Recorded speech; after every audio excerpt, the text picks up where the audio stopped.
Super কাপের ফাইনালে মোরোর বুকে শুরু হয় সেই চিরচেনা লড়াই, যার অপেক্ষায় থাকে গোটা ফুটবল দুনিয়া। কিং আবদুল্লাহ স্টেডিয়ামে শেষ পর্যন্ত ৩-২ গোলের শ্বাসরুদ্ধকর জয় নিয়ে মাঠ ছাড়ে কাতালানরা। ম্যাচের শুরু থেকেই বলে দখল ছিল বার্সেলোনার হাতে। ৩৪ মিনিটে রাফিনহা প্রথম গোল করে উৎসবের শুরুটা করেন। তবে প্রথমার্ধের শেষ ৫ মিনিটে যা ঘটল তা যেন কোনো এক সিনেমার চিত্রনাট্য।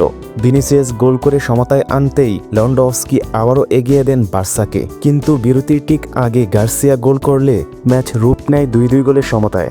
দ্বিতীয়ার্ধের ৭৩ মিনিটে রাফিনহার শট জালে জড়ালে কপাল পড়ে মাদ্রিদের। শেষ দিকে চোট কাটিয়ে কিলিয়ান এমবাপ্পে মাঠে নামতেই লড়াইয়ের মাত্রা বেড়ে যায় বহুগুণ।